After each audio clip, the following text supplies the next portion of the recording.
Welcome to the Social Podcast, where no discussion or debate is off limits. Welcome to the Social. We'd like to welcome back on the panel writer B. Kwame. Welcome back. Thank you for having me. Thank you for being here. Why don't we start off on Let's Go Blue Jays! For the first time in a decade, the team is heading to the playoffs as American League East champions. In case you missed the game, the Jays smashed the Tampa Bay Rays yesterday, 13-4. And that means they took the division title for the first time since 2015. Go, Jays, go! Let's go! All right. Okay, in other big sports news yesterday that dropped, sports and entertainment, Puerto Rican superstar Bad Bunny is headlining the 2026 Super Bowl halftime show! So why this is catching a lot of headlines is because Bad Bunny announced earlier in the year that he would not be touring the U.S.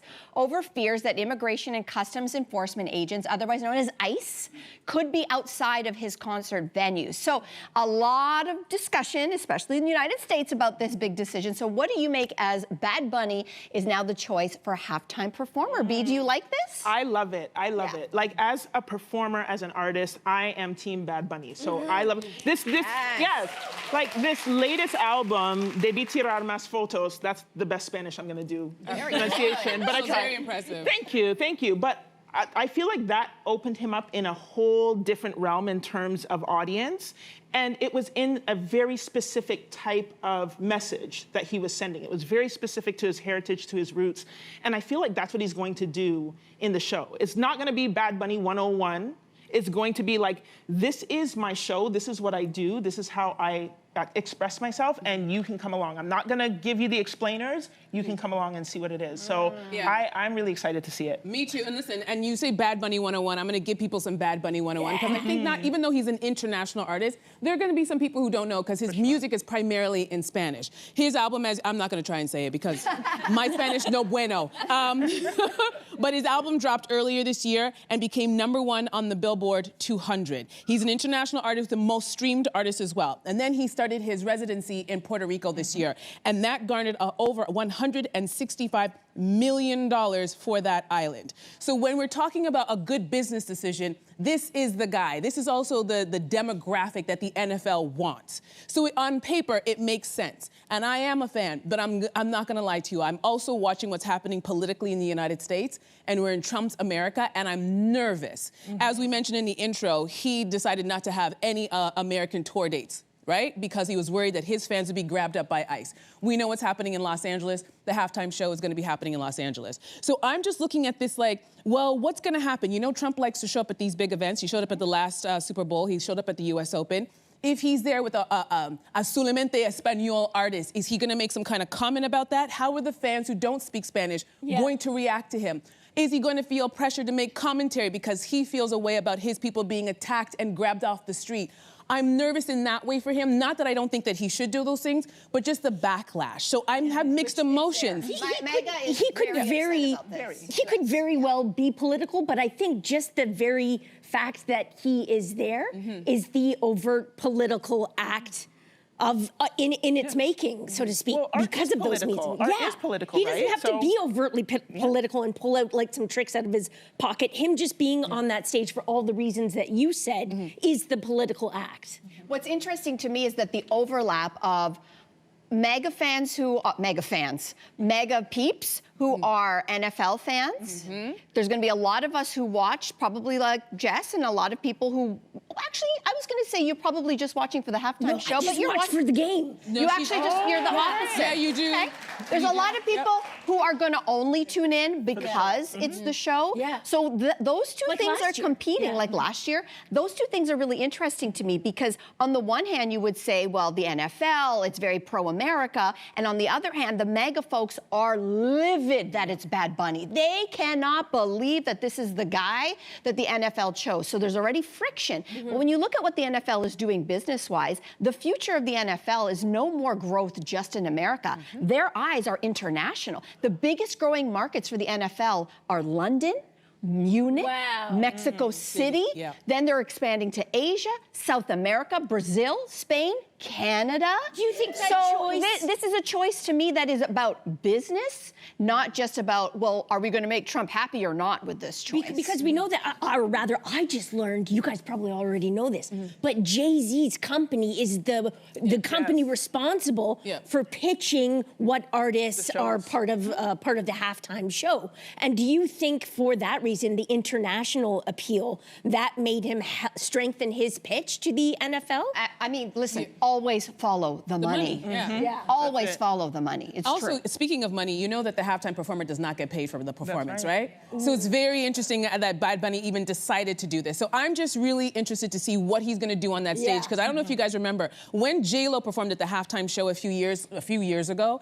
There was I think it was also Trump's America, where they were putting kids in cages, and she wanted to express that on her stage, and she got a lot of pushback. She did something, but it didn't come off the way that it sent a message like, oh, she's talking about this. It looked more artistic and fun, because I saw the kids and I was like, oh, that's cute. They're in little LED, little like balls, and it was like, no, she was making commentary. So it'll be interesting to see if he gets to creatively say whatever he wants, or if there's going to be like, okay, we got you here, but we have to walk that fine line. It's going to be interesting.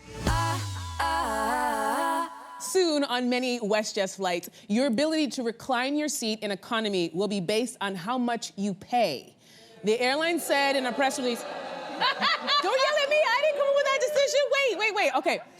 The press release that it's revamping some of its plans to preserve personal space for passengers. This comes amid growing debate online over whether it's rude to lean back in already cramped conditions. So are you okay? Well, I already know what you're gonna say. Oh no, I'm asking y'all the question. You're not okay. So ladies, are you okay with this decision? I'm not okay. I am 6 feet tall. I am 6 feet tall. I should not have to pay more because I want to recline an inch just to feel as comfortable as somebody who's 5'2". Discrimination. That's discrimination. I'm gonna fight it. But I think it's absolutely ridiculous. I mean, there are so many different ways that different airlines are doing things to recoup and get money, and I never thought it would come to reclining seats. I never thought that would be a thing that we were going to start charging for. Sometimes it's hard to stomach, because 5 minutes ago certain things were free, and then all of a sudden today we're paying for them, like choosing your seat. Like you want, like, is bathroom breaks next? Like, are they gonna? Maybe. That's an extra fee. Maybe they're gonna give you. Are you They kidding? were floating the idea. It's an ultra frugal. Maybe they're gonna hand you a airline. diaper and go, best of luck. Yeah. See you on the other side. Yeah. Here's Because the like thing. you make a good point, because I feel like airline travel has gone from glamorous to grim. And I will admit, I'm very cheap and I will never buy that business class flight, because my money doesn't work that way. And I have allowed a lot of things to happen. The hot meals were gone, the pillow and the blankets were gone. You're giving me a Scotia, that soda that I asked for, and I'm fine with it. But I feel like this is the straw that's gonna break the camel's back, because if I'm on a long flight, a couple hours, and you're telling me I can't even get those 2 to 3 inches, ladies, we know 2 to 3 inches does not make a big deal, right? As far as reclining. But if you're taking that away, like, come on. Well, here's the thing. We're gonna stand on the plane like it's a subway? I know. Well, remember the bike seats they were floating for a while? But anyway, yes. here's the thing. We have choice. We have choice as customers. And you remember the whole debacle that happened with airlines here in August? I don't have to go back there. It was a dark time. I was caught up in that, and because my flights were canceled on a trip, a family vacation, I was forced to look for a plan B. They have to be careful, because my plan B could now become my plan A, because you're doing crazy things like this, and we have choice. So I ended up being forced to buy an airline ticket on an Italian airline. Their economy seats were 100 times better than another airline's premium economy seats. Because they do travel differently in Europe. Let me just tell you that. I can name a bunch of airlines where the basics are still kind of nice. And so what that made me realize is we have choice. And so because, we work hard for our money, if you're lucky to get time off to be on a plane, and now you feel like they're unbundling and they're nickel and diming us for every little thing, it takes away from, I think, the specialness. Now, they say, and by the way, a lot of airlines are doing this. In the States, a ton of them do this. Spirit does. There's just a ton of them. There's no more reclining seats in a certain class. They force you to buy up if you want the recline. But for some people, they are willing to give up comfort for cost. So I don't want to take away choice, but if the default is basement stuff, I'm going to maybe choose elsewhere. And that's going to be on you. You know what I was thinking?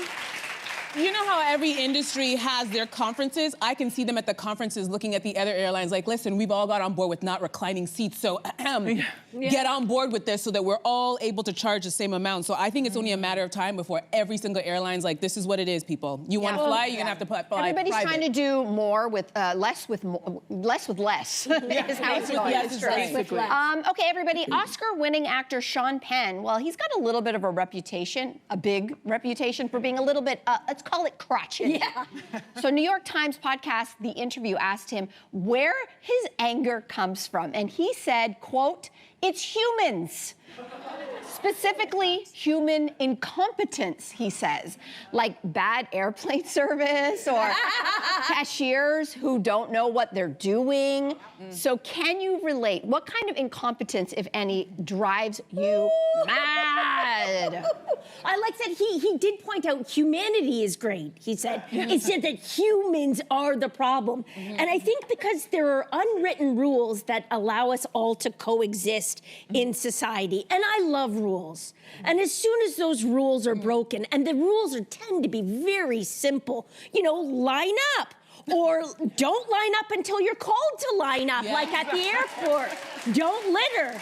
Don't make a right-hand turn from the middle lane. Use the turning lane. That. And as soon as one person breaks one of those rules, humanity suffers. Is there What do you think, What do you think? Thank you. Yeah, we need to give you a minute. Okay. So my biggest and most recent crises of incompetence has been around people who use my email, which is my name. My name is literally like in the email. Yeah. And you spell my name wrong when you address me. Or you make up a new name. Like, why am I getting an email directed to Beatrice? Beatrice is, I'm not Beatrice. Is that autocorrect that sometimes does that? I mean, that's a serious autocorrect if you're going from. I know. But again, I've had so many different things that are not autocorrect, or calling me Kwame when that's not my first name. Oof. We have a Kwame here already. I'm not a Kwame. We got a Kwame here.